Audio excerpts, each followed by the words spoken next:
All right, well, it's been a while since we've taken a closer look at some of those goofy tools that are coming out of the land of the setting sun, I guess we'll call it, also known as China.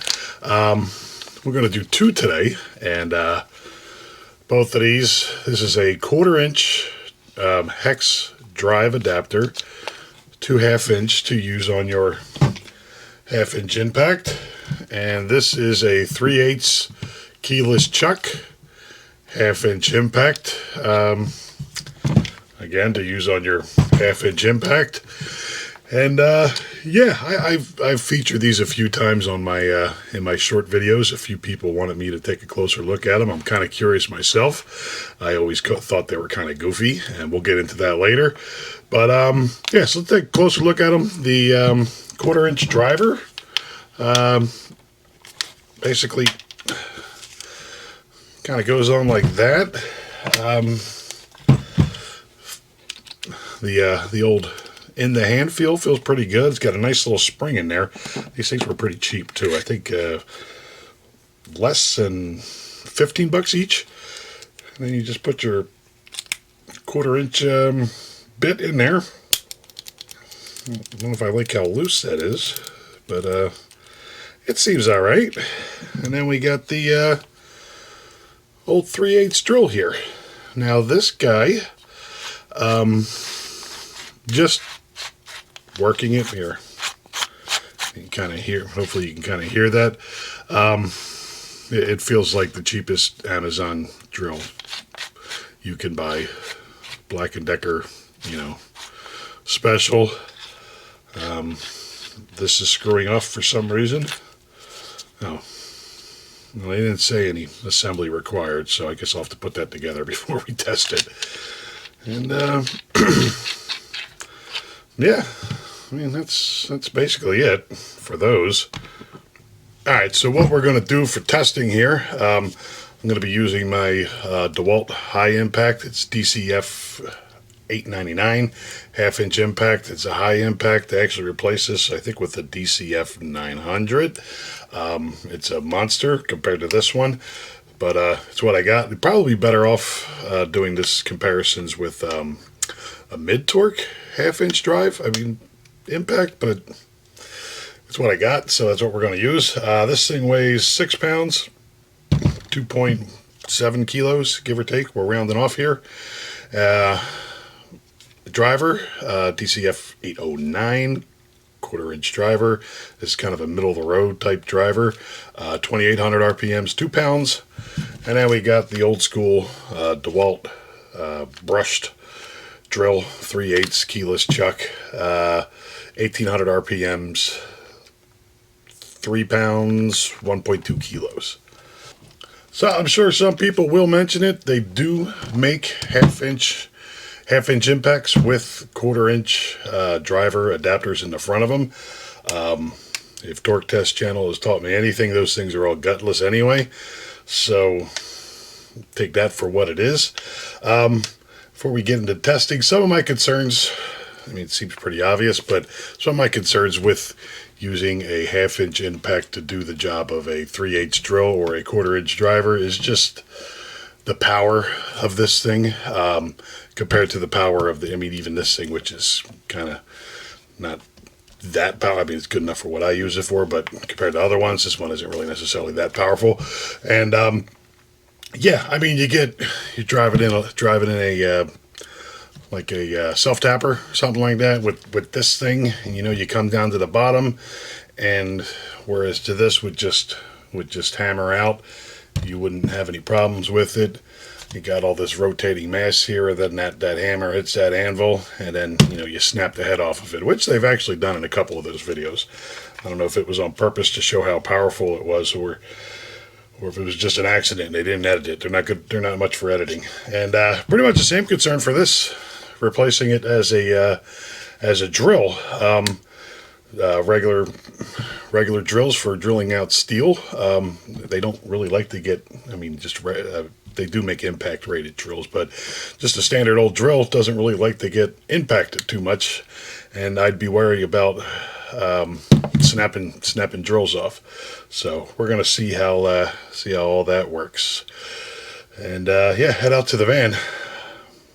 So what are we gonna do? I think for the drill, we're not gonna do a head-to-head. I mean, the RPMs are roughly 100 RPMs difference between the two of them, and drilling is mostly RPMs when you're talking about it. So I mean, I'm pretty sure that we're going to get the same results out of both of these.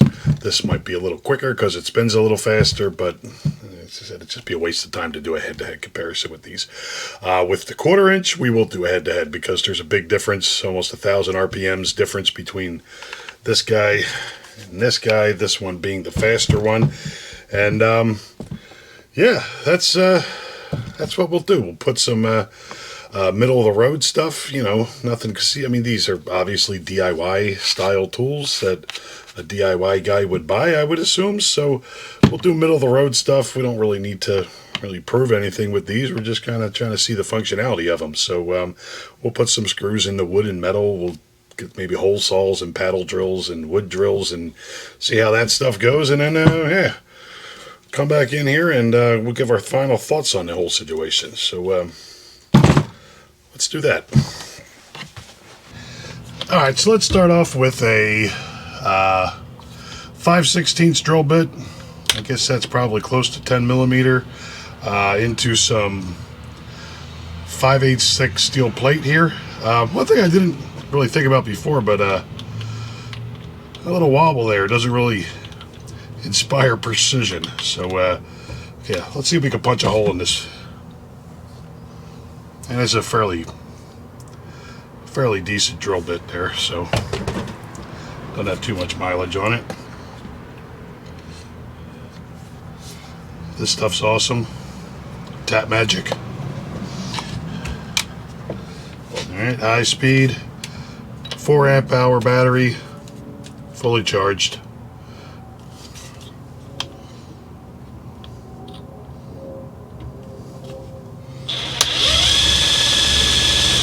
Yeah, I like that speed wobble.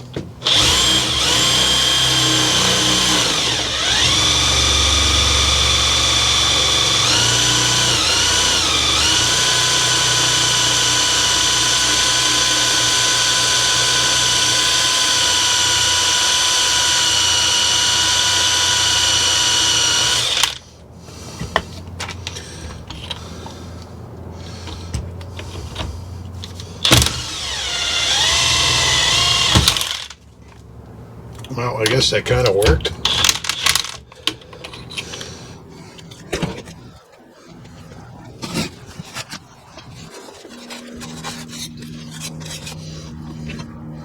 Yeah, like I said, I'm not 100% sure about the accuracy on that because of the wobble, but I mean, it made a hole. All right, 2 1/8 inch hole saw, 54 millimeter into a 1x.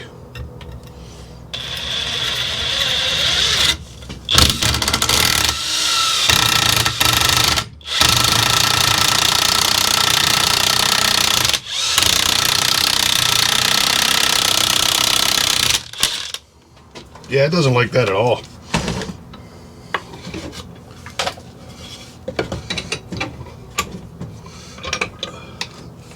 The clutching is really taking the RPMs away from the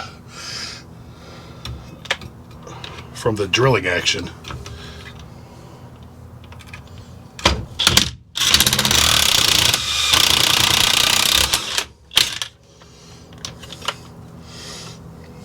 Yeah, that kind of sucked. So I'm getting ready to set up for the next test, and yeah, this thing has tightened itself to the point where I can't loosen it by hand anymore. So that's awesome.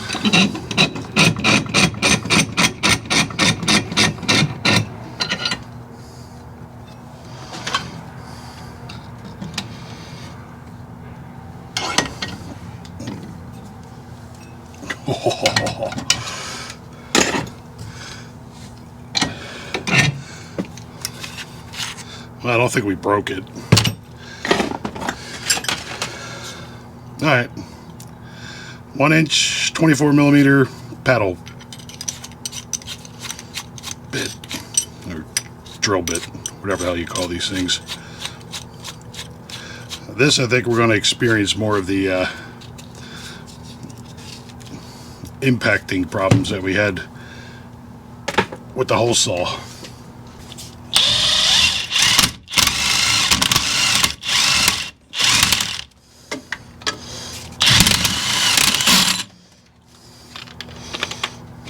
Yeah, it's actually better, surprisingly. And we got a little wood drilling bit.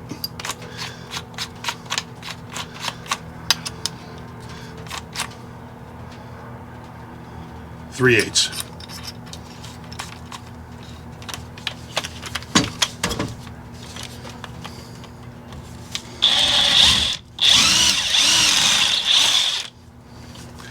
That was no problem.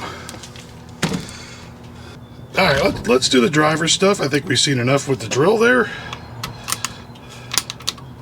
The Phillips, and I'm going to stop talking and we'll just do the head-to-heads on these things. I will point out a difference in length of these two tools once they're set up, so take that for what it is. I will say this is a little unwieldy, having to carry this thing all the way up like this.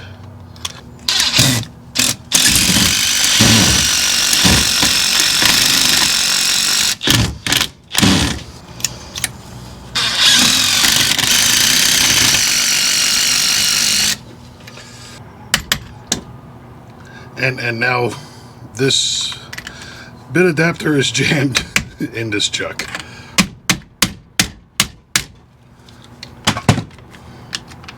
There we go. It's almost like these things aren't supposed to be used with that much torque. Weird.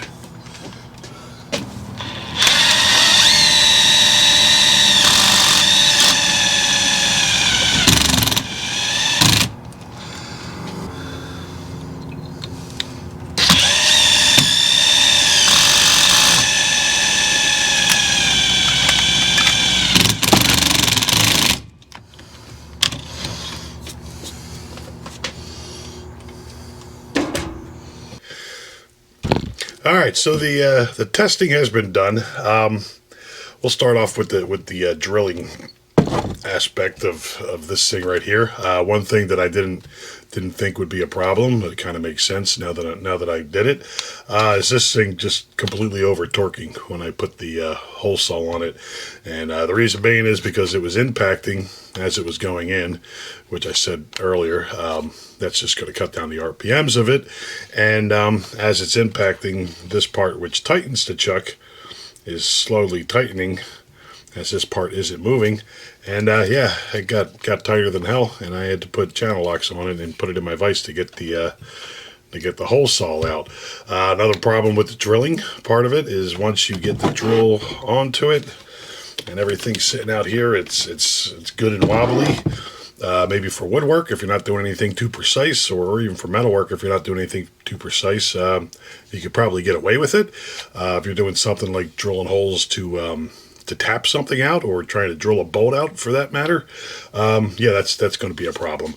The other problem with the drilling aspect is just the size of it. It's, once you get everything on there, it's ridiculously long and very, very unwieldy. The driver end of things, that was pretty much jammed on there. The driver, it's just too damn long. It's just huge in comparison to what you're getting here. I mean, there's that. Again, with the wobbles, all the adapters and everything on the end of it, it's just flopping around, and it's just too damn strong. I mean, this thing is what, good for 150 foot-pounds of torque, and this thing can do up to 800. I was trying my best not to break bolts off when I was running them in, or the screws. I was trying my best not to snap them off, but I could see if you were using this thing for a half an hour, you kind of get into a groove of things and you stop paying attention as much, and then you start snapping the heads off of screws.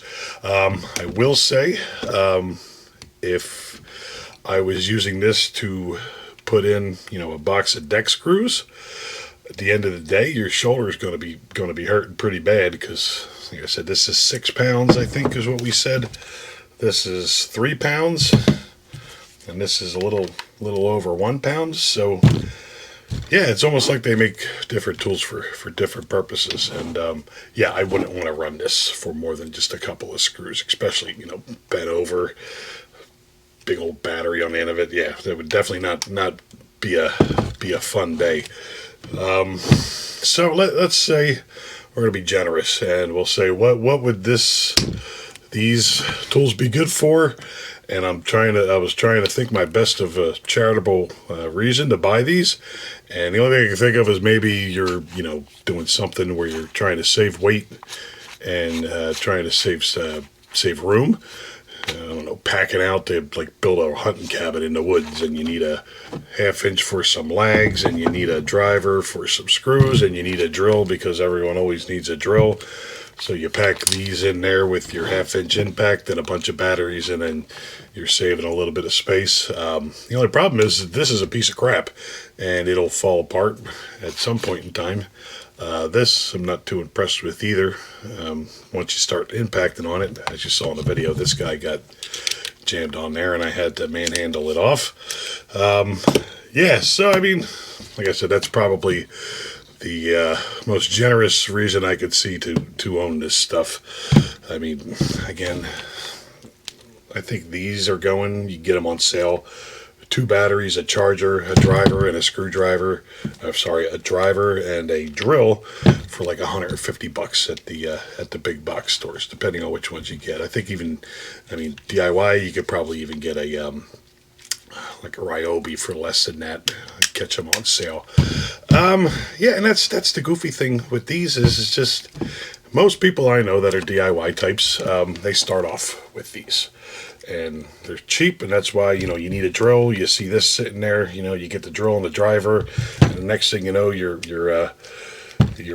buying everything DeWalt because you already bought into the battery line, and you have the charger and the batteries. And then a more advanced, I guess we'll say, DIY, a guy who's doing work on his car would eventually get something like this to, you know, pull tires off and things like that. And like I said, it's just, this is usually like further down the line tool that most people buy, and this is the first one they buy. So why would you need these if you already have those? I mean, that's just my personal opinion and my personal experience from people I know who buy tools is that everyone starts off with the smaller stuff and then maybe builds up to this. You know, you get one of these, you get a circular saw, you get a sawzall, so stuff like that. And yeah, like I said, it's just goofy. Like I said, when I started off, I was thinking functional but goofy, you know, and yeah, it actually was less than what it was, so that's good because then I thought I'd be wasting my time making this video. But yeah, that's about it. So any questions, comments, concerns, anything like that, drop them down in the old section down there. I would link these, but they're garbage, and I don't want anyone to have to buy these and be disappointed. So yeah, there's that, and I guess that's it for now. So we'll end the video there. Thanks for watching. Catch you later.